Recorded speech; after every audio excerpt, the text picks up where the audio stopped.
I just got on a bus, but the problem is there was no seat left to sit except the one beside the most gorgeous woman I have ever seen in my entire life. I mean, she was so stunning I almost forgot how to breathe for a second. Naturally, I thought, haha, this is my shot. The universe has finally spoken. But every time I tried to talk to her, she shut me down like a customer service line at midnight. She wasn't even pretending to care. So after a few minutes of her ignoring me, I decided I needed to switch gears. So I turned to her and said, okay, fine. I get it. You're not interested in me. That's completely cool. But how about we play a game to pass the time? And then she finally looked at me and asked, what kind of game are we talking about here? Truth or dare? I said. And then I continued. But here's the real deal. Every time you pick a dare and actually do it, I'll give you $5,000. On hearing this, she was naturally shocked. And then she replied, ha ha ha ha, you are so funny. You're not serious, right? Oh, I'm very serious, sweetheart, I said. And then I showed her my wallet, which was filled with fake bills from a board game, but she didn't notice a difference and excitedly said, all right, let's do this. And then we started playing and it was my turn first. So I picked truth to ease into it. And she asked, what's the dumbest thing you've ever done to impress someone? To which I smiled and replied, well, once I met a very beautiful woman on a bus, and I played truth and dare with her to impress her. And at the end of the journey, I succeeded. On hearing all this nonsense, she started blushing, and now I am pretty sure she is also interested in me.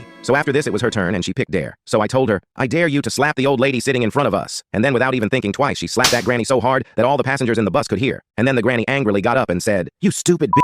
I am going to beat the hell out of you. And then that granny slapped her butt almost 10 times nonstop and even harder. And then at the end of that, she squeezed her melon so hard that she started crying. So I started comforting her, and just then she said, now give me my $5,000, you idiot. To which I replied, sweetheart, those were some board game currency. I have the real money at home, and I will pay you if you come with me to my home, which is just 5 minutes from the next stop. On hearing this, she thought for a minute and unexpectedly agreed. So at the next stop, we got off the bus and went to my home, where I served some food as she was hungry, and then after some time I told her, do you want $10,000 instead? Yes, she excitedly said. To which I replied, but for that you have to spend a night with me. No, not at all. Are you out of your mind? But then after 5 minutes, I don't know why, but she agreed, and then we made wild love for 6 hours. Then the next morning when I tried to give her the $10,000, she declined and said, I don't want your stupid money. I want your wild love for the rest of my life. To which I instantly agreed. And this Friday, with each and every God's blessings, we are getting married, and you all are invited.